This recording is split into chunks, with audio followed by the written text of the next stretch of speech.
All right, so we're going to pick up on 143a with the Mishnah. It's the last Mishnah in this parak, and then we go on to a new parak with a slightly change of topic. Okay, we'll go with the following. Madnitin, says our Mishnah, Beit Shammai omrim ma'avirin me'al hashulchan atzamot uklipin. Okay, according to the Mishnah, Beit Shammai says it's permissible to remove from a table any bones and shells by using one's hand, okay?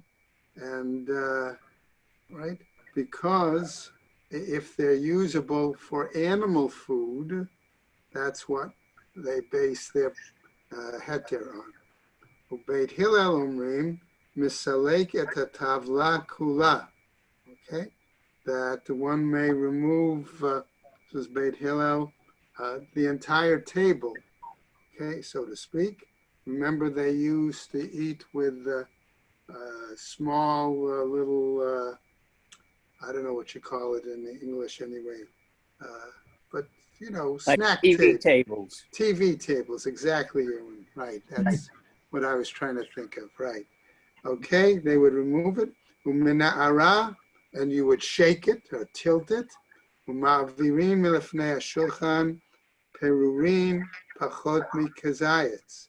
And one could then remove any crumbs off the table that are smaller than a kazayas. V'sha'er and peapod shell alfan apunim. And pea pods as well. Okay. V'sha'ar adashim. And any kind of lentil pods or lentils, right? Mipnei shehu ma'achal behema, because they are considered animal food.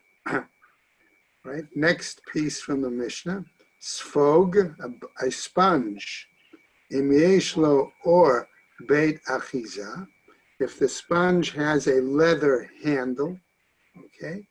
Mekanchim bo, one can clean with it, wipe with it, the table, right? Ve'im lav, and if not, ein mekanchim bo, we cannot clean or wipe with it, right? V'chachamim umrim, but the sages say, ben kach uven kach nitel b'shabbat ve'ino mekabel tumah. Sages say it may be handled on Shabbat, okay? This is, of course, when the sponge is dry, right? And therefore, and it's not susceptible to tuma. In other words, remember we always say that an item that has a liquid, the liquid is what's mukhshar, is what enables it to become susceptible to tuma. Okay? All right, our Gemara continues now. Amar Rav Nachman, says Rav Nachman, Anu, Ein lanu ela Beit Shammai to Rabbi Yehuda. According to Rav Nachman, he's saying that we don't have the view except that of Beit Shammai that agrees with Rabbi Yehuda, Beit Hillel to Rabbi Shimon. And Beit Hillel must be in agreement with the view of Rabbi Shimon. Okay? So remember, Rabbi Shimon held, okay, that there is no, Rabbi Shimon held, I think, that that there was no muktzah. Rabbi Yehuda held that there was. Okay. Ma'avirin milefnei hashulchan perurin, that we may clear off the table of these small crumbs. Messiah le Rabbi Yochanan. This seems to support the view of Rabbi Yochanan. Da'amar Rabbi Yochanan, as Rabbi Yochanan says, Puririn she'ein bahem kazayis, that any kind of crumbs that are less than the size of an olive, okay, asur la'abdan biyad, it is forbidden, okay, it should be to wipe them off, to destroy them, okay, all right. Why? The concern is that they may join together and therefore make the kazayas of kazayas, and as a result be chayav. Okay. Sha'ar shel afunim. What about these pea pods or lentils? Mani, according to whom is that? Rabbi Shimon he. It must be according to the view we said of Rabbi Shimon, who does not hold by muktzah. Okay? Delete le muktzah. Why? Because he doesn't hold that there is muktzah. Okay? That is Rabbi Shimon's view, we said. Right? Right? Ema Sefer. But I would say, wait a second, look at the end, says the Gemara.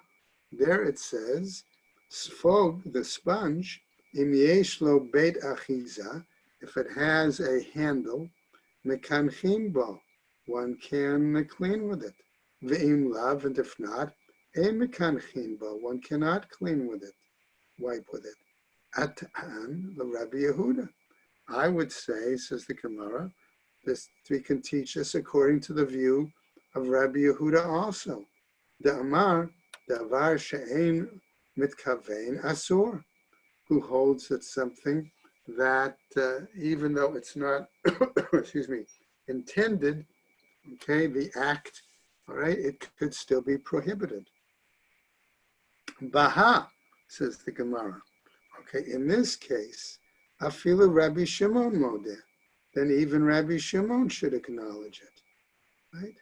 Right? Why? The Abai v'Rabba, the Amrei Travayu, because Abai and Rabba, the two of them said, modeh Rabbi Shimon, b'psik reishe v'lo yamut, because Rabbi Shimon does agree, even though he doesn't accept muksa, he does agree that something, that an act which ultimately is going to come to something that's forbidden would be prohibited, right?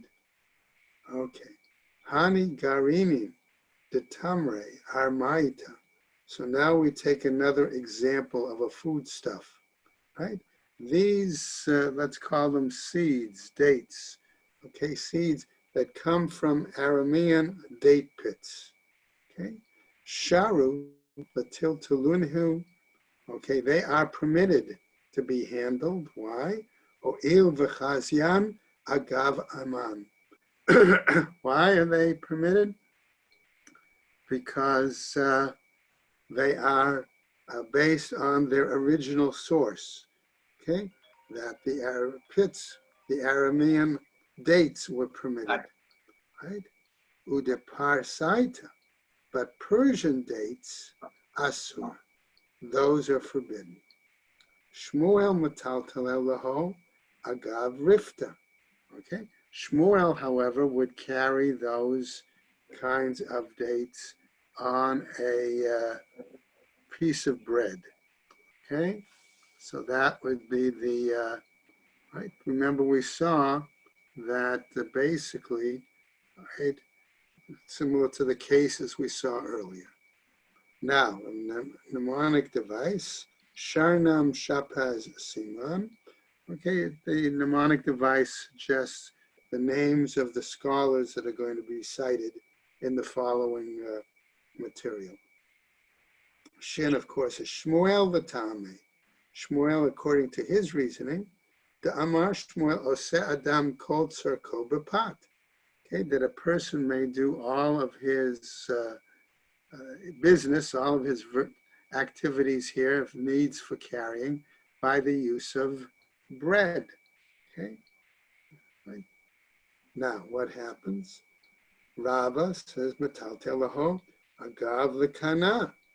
Okay, Rava says that he would do it based on a holding it, okay, a kind of a bowl or a flask, the maya of water.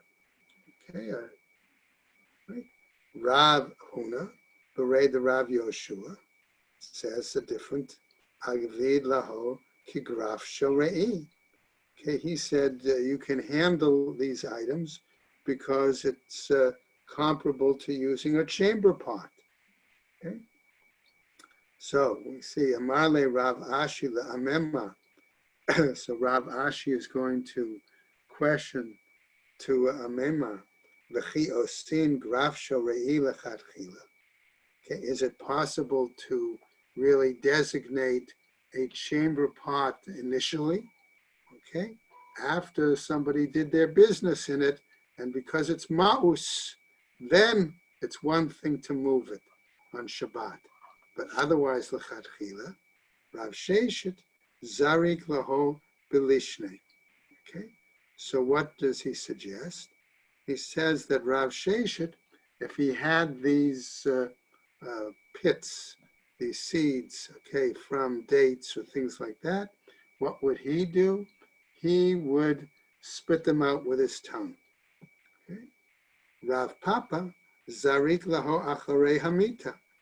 Rav Papa would throw them away behind his divan, okay, his couch there. Amru alav al Rabbi Zechariah ben Avkulus, and they used to say about Rabbi Zechariah ben Avkulus, Shahaya machzir panav acharei hamita v'zorkan, that he would actually turn his face to the back of the divan, the back of the couch, and then throw them away. Hadran alach notel adam et beno. Okay, so that ends that parak. Okay, we move along. Now, a new parak, right? Right, with a new topic. We dealt with muktzah, and we dealt with the base of muktzah. We're now going to deal with shvut, aspects of shvut, rabbinic prohibitions of work on Shabbat, and particularly the example of squeezing items. Okay? Excuse me. So as we get to this topic, we're going to deal, of course, with the various fruits, okay, and whether it's permitted to squeeze these fruits on Shabbat or not. And as we go through the Gemara, I think we're going to find that there's going to be a difference between squeezing the fruit for the purpose of the liquid that comes out of it, for the juice, right, versus squeezing the fruit to get pieces of fruit out of it to add to other food, okay? And we're going to look at that shortly.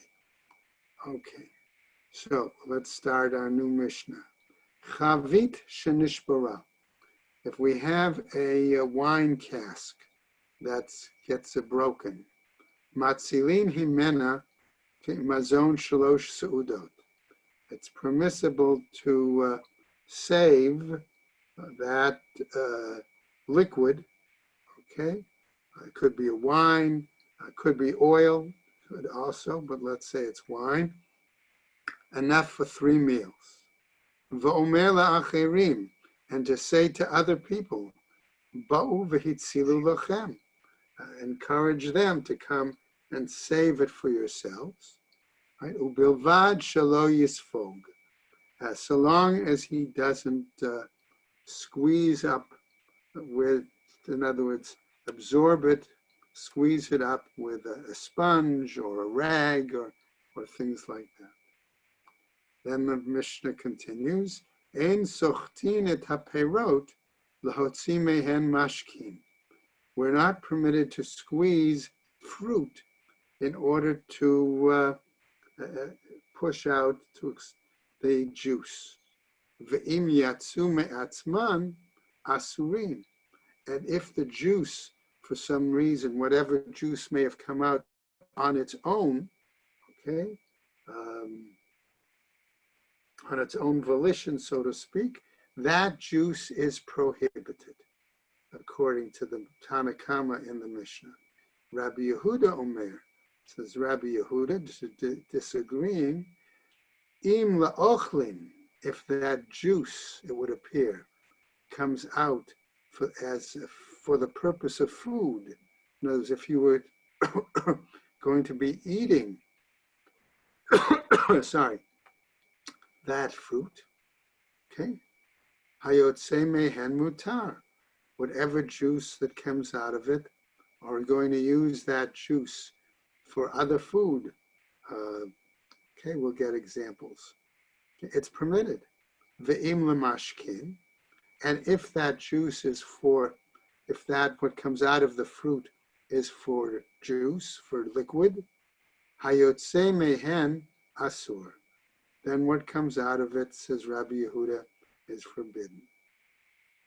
Next example, third case, chalot dvash. These are honeycombs.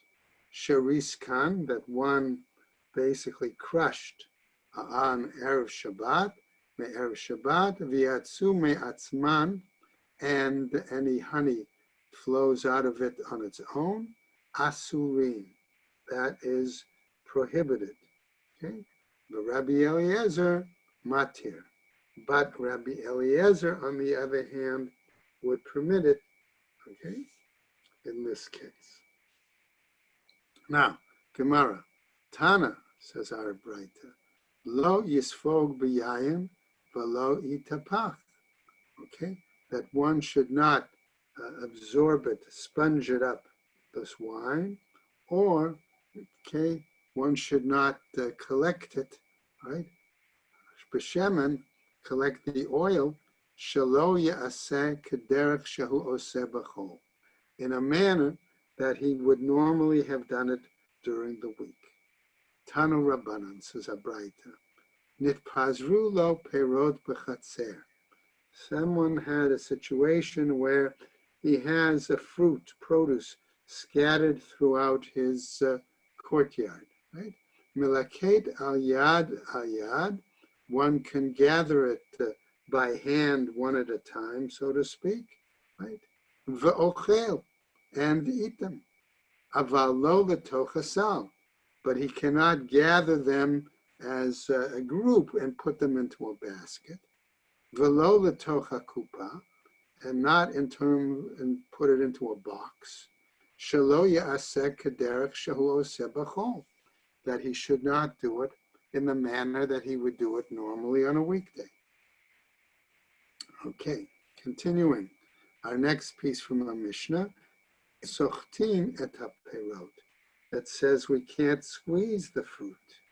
Amar Rav Yehuda Amar Shmuel, says Rav Yehuda in the name of Shmuel, Mo dehaya Rabbi Yehuda, the Chachamim. Rabbi Yehuda would acknowledge this statement of Tanakama, that the prohibition, right? Bezeitim va'anavim, with regards to olives and grapes. Ma'itama, what's the reasoning? Kevan de l'schita ninhu, since they are normally items that are squeezed. Yehiv da'ate. Okay, in that case, okay, we would say that he puts his mind to it. We might say that he basically is satisfied, okay, with the fact that he has the juice from these, okay? And that seems to be one of the criteria of this issue of squeezing, that it has to be something that the person is pleased with this, the result. Okay? V'ula Amar Rav, and Ula says in the name of Rav, Chaluk haya Rabbi Yehuda, af b'zeitim va'anavim. According to Ula, Rabbi Yehuda disagrees in regards to olives and dates. V'Rabbi Yochanan Amar, halacha k'Rabbi Yehuda b'shar peirot, that the law, says Rabbi Yochanan, is like Rabbi Yehuda in regards to other fruits.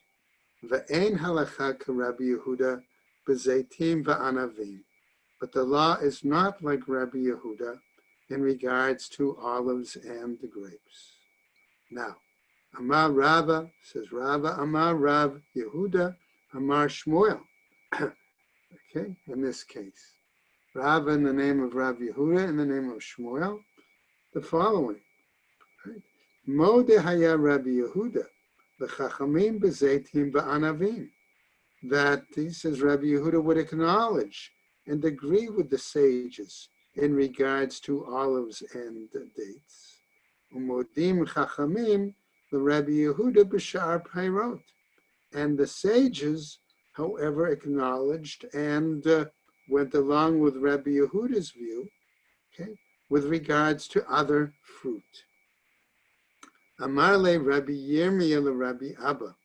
And on this issue, Rabbi Yirmiyah says to Rabbi Abba, Ela b'mai plige.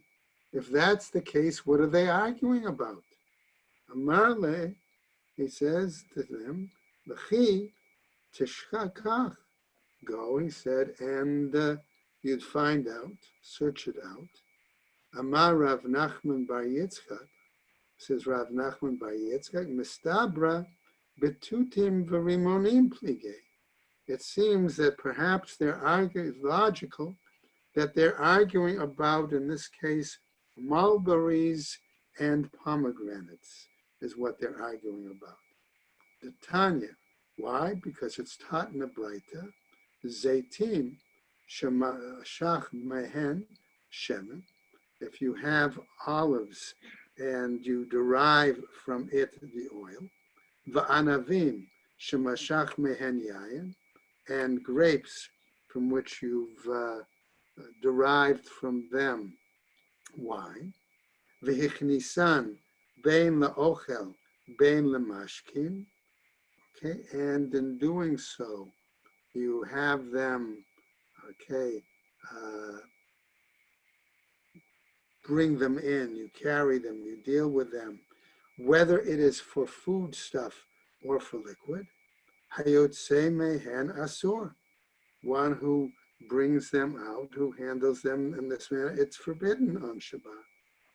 Tutin shemashach mehen mayim, but mulberries from which one has extracted some sort of liquid, water. V'rimonim shemashach mehen yayin, and the pomegranates from which one has extracted from them a wine. V'hichnisan, and you've put them away, you've stored them, la'ochlin, clearly for the purpose of food. Hayotse mehen mutar, one who brings them out, who's carrying them, handling them, it's permitted. Lemashkin, okay, but for a liquid, for drinking, v'listam, and for other general purposes, hayotse mehen asur, one who carries them out from the storehouse, okay, on Shabbat, it is prohibited. Divrei Rabbi Yehuda, that seems to be the view of Rabbi Yehuda. The Chachamim omrim, but the sages say, Bein la'ochlin, bein lamashkin, right? Whether it is for eating purposes or for drinking purposes, okay? Hayotse mehen, whatever liquid would come out of them, okay, asur, is prohibited. Okay? V'savar Rabbi Yehuda, and Rabbi Yehuda seems then to be of the opinion, stam asur, in general, okay, if the purpose isn't clarified, it should be forbidden. B'hatnan, but aren't we taught elsewhere in a Braita the following? Okay, chalav ha'isha, a woman's milk, mitameh l'ratzon v'shelo l'ratzon, that a milk coming up from a woman, whether it flows voluntarily or volitionally, of its own volition or not, okay, is capable of rendering something tameh. Chalav behema, okay, milk from an animal, eino metameh ela l'ratzon, only possibly renders something tameh if it flows volitionally. Okay? Amar Rabbi Akiva, and Rabbi Akiva says the following: Kal v'chomeru. Don't we learn this from a Kal v'chomer, right? Uma chalav ha'isha she'eino miyuchad ela l'ktani, whereas milk of a woman, okay, which is only special, unique, okay, for minors, for children. Mitameh l'ratzon v'shelo l'ratzon, is capable of rendering, as a liquid, rendering something tameh, okay, whether it flows volitional or not. Chalav ha'behema, milk from an animal. Shemiyuchad bein l'katanim bein l'gedolim, that is normally to be given, whether it's for an adult, a child, or an adult. Okay, Eino din sheyitama bein l'ratzon uvein shelo l'ratzon. Should it also not render something subject to being tuma, whether it flows on its own or doesn't flow on its own? So what happens now is we see that the rabbis are going to challenge Rabbi Akiva's attempt at the Kal V'chomer, okay, to try to refute it. Amrulo, they said to him, Im tamei chalav ha'isha shelo l'ratzon, if we're going to say that a woman's milk is such that it can render something susceptible to tuma, okay, without her, beyond her volition, okay, shadam magefata, okay, if she has the blood of a wound, okay, right, in that case, tameh, that's going to render something susceptible to tuma. Itamach chalev habehema, are we going to say that the milk of an animal will render something tameh? Let's go over a bit to 144, right? Shelo l'ratzon, okay, not, again, that the blood of the animal is also going to, as a liquid, be able to render something susceptible to tuma, if it's not volitional. Shadam megefata tahor, that blood from a wound of the animal is going to be clean. Okay. Amar lahem. So Rabbi Akiva attempts to support his argument, his Kal V'chomer. Machmir ani b'chalav mibadam. He says, I'm more stringent in regards to the example of milk than I am with the example of blood. Shehacholev l'refu'ah tameh. Okay, that one who, let's say, draws milk, in other words, milks an animal, okay, or a person, right?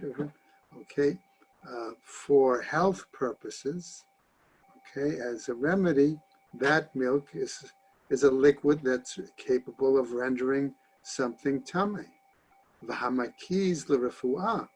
But whereas one who has bloodletting and draws blood for medicinal purposes, tahor.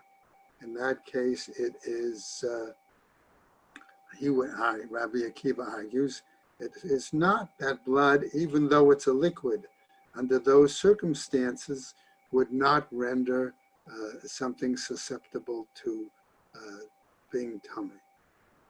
Now, sages come back and they say to him, Amrulo, they said to him, Sale zetim va'anavim yochichu. Okay, that we're going to say that baskets of olives and grapes will prove our point. Shahamash kin hayotzin mehem l'ratzon tme'in. Okay, that any liquid that flows out of them, okay, that it happens with the volition of the owner, so to speak, that liquid is susceptible of rendering tameh. Shelo l'ratzon, if liquid comes out of them with not on the volition of the owner, in other words, not to his pleasure, satisfaction, whatever, tahorim, then that liquid is to be considered tahor. So the Gemara says, if that's the case, what is the definition of l'ratzon and lo l'ratzon? Okay, and so the Gemara continues, my love l'ratzon. What do we mean when we say that it's not by the volition? Okay, denechale. We're saying that in that case, that the person has to be pleased with it, satisfied, okay, with having that liquid. Shelo l'ratzon bistama. Okay, and in this case, when we says not by volition, what we're saying is not that the liquid simply flows out by itself, but in general, it's for an unclear purpose. Okay? Uma zaitim va'anavim.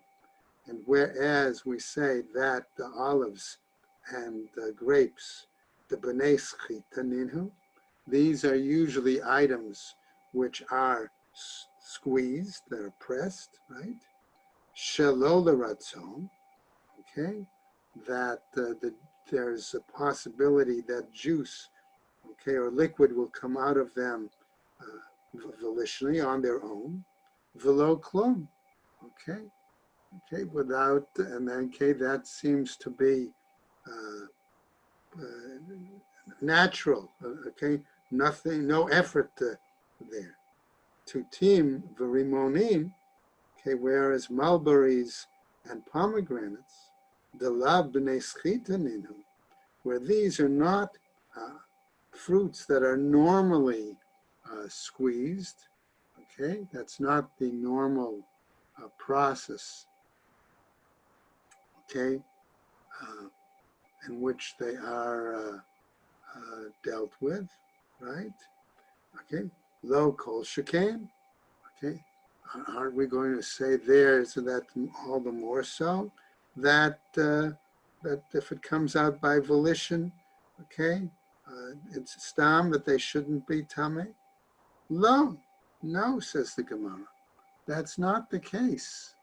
Okay, we're going to redefine l'ratzon, okay, bistama. Okay, there we're going to say if it comes out on its own, that's in general, okay, without a specific purpose. Shelo l'ratzon, when we say that it is that it comes out on its without it being on its own, degale adate, that implies that the individual has revealed his opinion. In other words, that he is indicated whether or not he's satisfied. It pleases him to have it. The amar lo nechale, because he could always say that it is not satisfactory to him. It's not pleasing to him that that liquid comes out. Right? So the Gemara then says as follows, Ibayat Ema. And if you want, I could say the following. Shani Sale Zaitim Va'anavi, that, baskets, okay, of olives and grapes are different. Kevan de le'ibud kaine, right? Why? Because any liquid that flows out of them that is not acceptable to the owner, it's lost for him. It's a waste, and therefore he's unhappy about it. Right? Me'ikara afkure mafkid mafkirei laho. Okay, but the Gemara then says, but originally what the owner could always do is say, make it hefker, right? Renounce its ownership, okay? And therefore it's not a loss for him, okay? And therefore that's something he doesn't suffer by, okay? So since it's no loss, okay, it still would be prohibited for him to benefit from that liquid. So, Gemara continues, Ashkechan Rabbi Yehuda, the model Rabbanan, Bezeitim Uba'anavim. Okay, says the Gemara. We found that Rabbi Yehuda, the text said that Rabbi Yehuda acknowledges the view, agrees with the rabbis in the case of olives and with grapes. Right? Rabbanan, the modu le Rabbi Yehuda, b'sha perot minalan. But regarding the rabbis, and that they acknowledge or they agree with Rabbi Yehuda in terms of other fruits, on what basis do we say this? The Tanya, as was taught elsewhere in another Braita, the following. Okay, sochtin b'pagain. Okay, we can squeeze pagain, which are plums. Okay, we'll go over perishin and quinces, ozradin, and with crab apples, aval lo berimonim, but not pomegranates. Okay? So the Gemara continues that v'shel beit Menashe bar Menachem, but we find in the household of Menashe ben Menachem, right, hayu sochtin berimonim, that they used to have a common practice of squeezing, of pressing pomegranates. So the Gemara then asks at this point, okay, umimai de rabbananhi, how do we know that this is the ruling of the sages, the ruling of the rabbis? Okay, Dilma Rabbi Yehuda, perhaps this is Rabbi Yehuda's view, okay, to namely to permit the juice that comes out of its own, right, to be acceptable, okay. So the Gemara then says, "V'tahave nami Rabbi Yehuda." It's possible to say that it's also according to Rabbi Yehuda.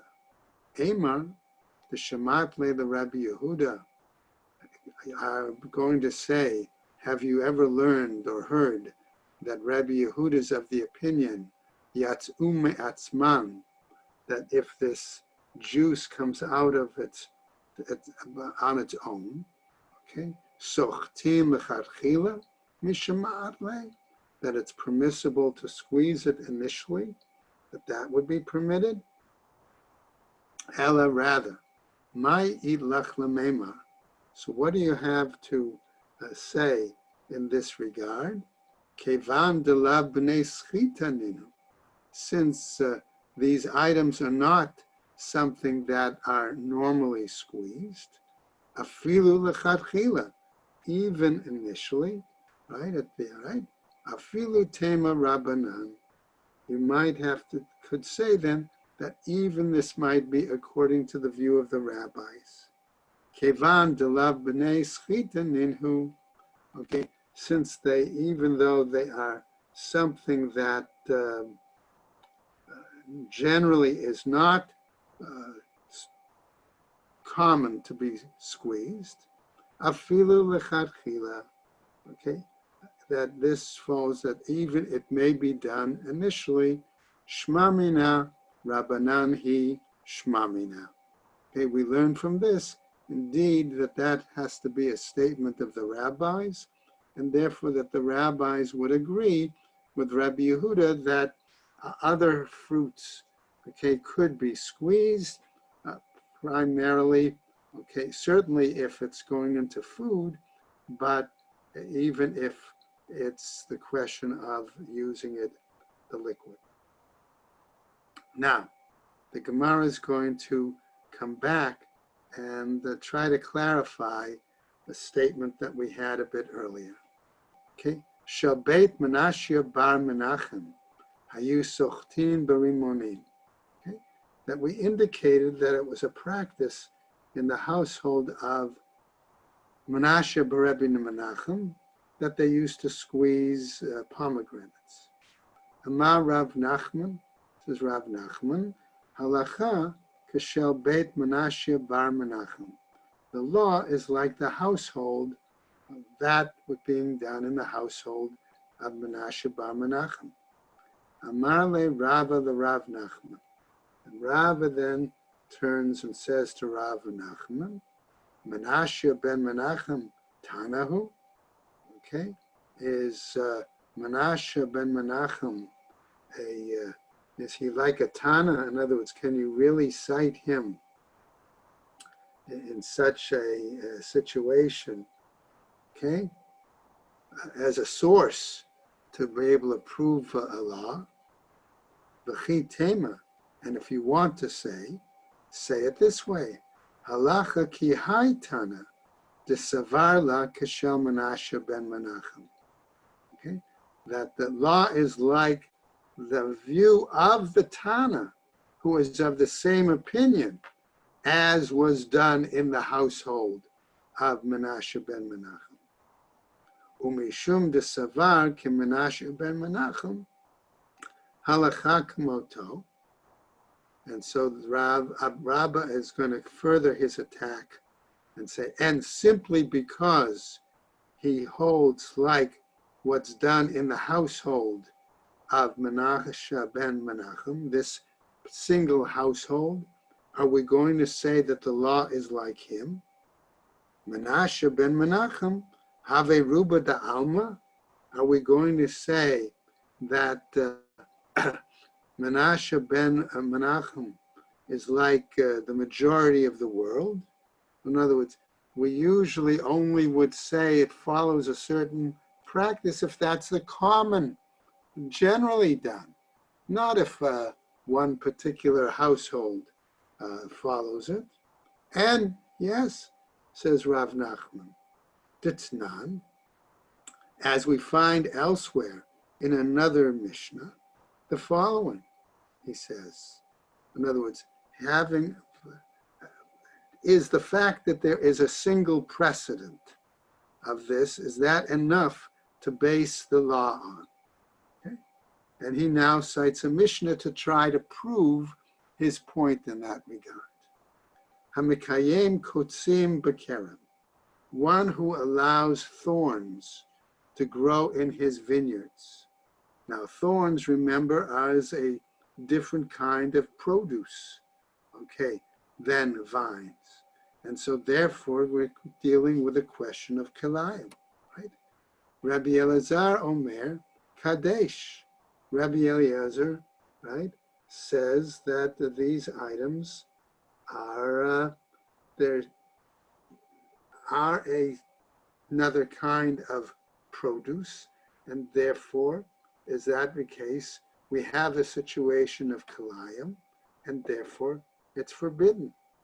The Chachamim omrim eino mekadesh, but the sages say, okay, that this is not a prohibition. Okay, why? Because it's not really a kind of produce and a similar kind of grain or item that would normally be considered something else growing, okay, in the vineyard. Okay, Ela devar shekamohu mekaymin. But we only maintain kilayim when it is something that's similar to it. Okay, another kind of produce. Amar Rabbi Chanina, says Rabbi Chanina, my tama de Rabbi Eliezer. What's Rabbi Eliezer's line of thinking? Namely, Shekain ba'aravia mekaymin kutse sadot legamlehem. Why? Because in Arabia, they maintain thorns in their fields as food for the camels. Okay? Mide our area. From this, he says, you're going to make a comparison. The Aravia Atra. Arabia is a place. In other words, right? Hacha batla da'ato etzel kol adam. But here, with regards to simply the household of Menashe, Most other people do not, would nullify that opinion. In other words, would not hold that that's the proper thing or the usual thing to be done, customary thing to be done with pomegranates, to squeeze them. Ela hainu tama. But rather, this is the reasoning. Kid Rav Chisda. Why? Because he holds like Rav Chisda. The Amar Rav Chisda, says Rav Chisda, Taradin, beets shesachtan, and you squeeze the beets, okay, to get beet juice. V'natnan b'mikvah, and you, for some reason, put that beet juice into a mikvah. Poslinit hamikvah b'shinui mar'eh. It renders the mikvah invalid because it changes the color of the water. V'ha la b'nei schita ninhu. So asks the Gemara. But are beets something that's commonly squeezed? Is this the case? Elamai idlach lamema. So what are you going to say in this situation? How can you explain it? Kevan da'achshavinhu havelaho mashke. Now, because a person gives them significance, in other words, he gives them some value, and either he feels that they're beneficial, okay, or important, havelaho mashke. They're considered like a liquid. Hachanami, here too, kevan da'achshavinhu, since they're given significance, importance, havelaho mashke, and they're therefore considered like a liquid, right?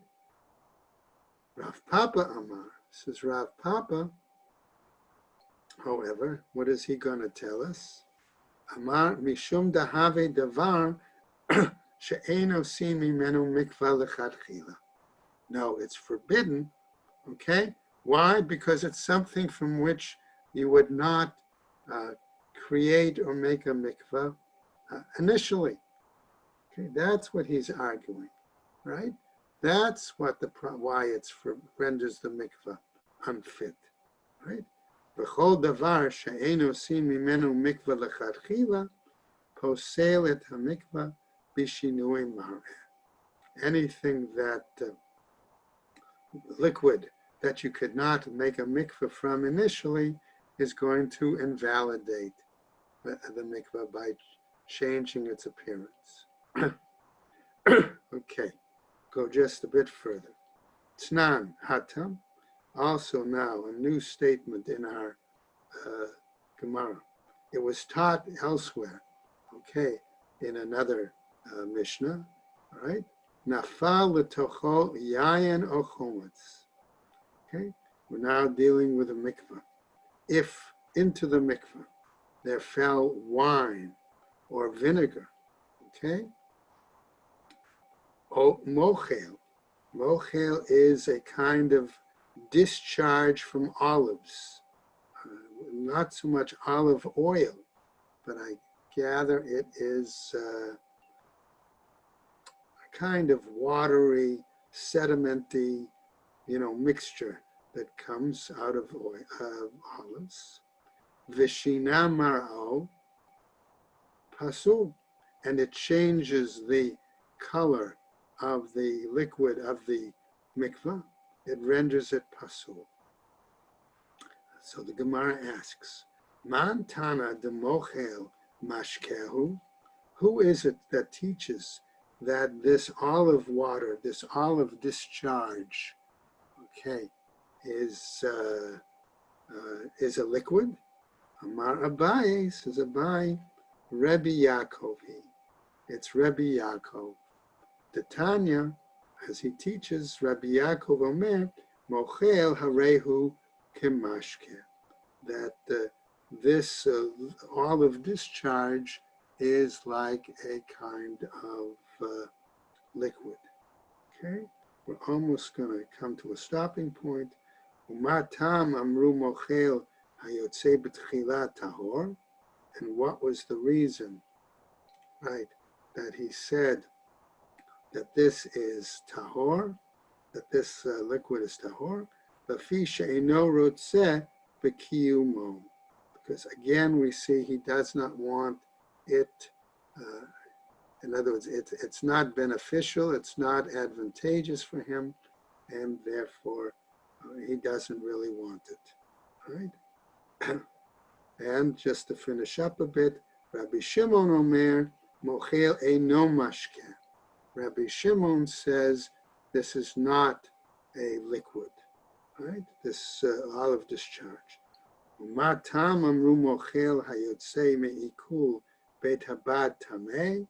And what's the reason that he says that this olive discharge that flows from the pressing, the bale of olives in the olive press is tameh?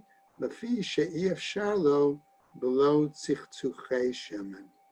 Okay, and he says why? Because it's impossible for this olive discharge not to have some drops of olive with it, olive oil with it. Okay. Okay, so the Gemara is going to pick up and just to finish, Ika Banaihu.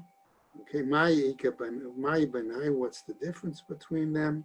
Ika Banaihu, the Ate Batar Itzatzta.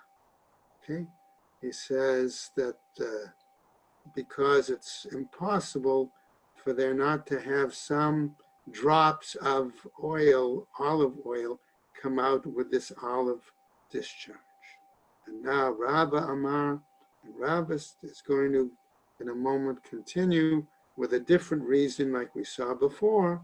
Rabba Amar, what's the reason that it's a liquid and not renders the mikvah pasul? The Havi Davar She'eno Sin Himena Mikvah. Because it's a liquid from which one would not originally make a mikvah, uposel et ha-mikvah b'shinui mareh, and it would change the mikvah because of its in its appearance. And we're going to stop there today, okay? And we'll pick up there tomorrow, and because the Gemara is now going to move into a slightly different topic. All right, guys? Thank you, Rabbi. Okay, everybody take care. Stay well, all right? Be well. Tomorrow, 8 o'clock again? Yeah, we're going to try 8 or so. Depends. We should be easier than this, yes, than today. Okay, yeah. Right? Okay, Bob. Thanks. Okay, have a good day. Take care. Bye. Have a good day, everybody. Take care.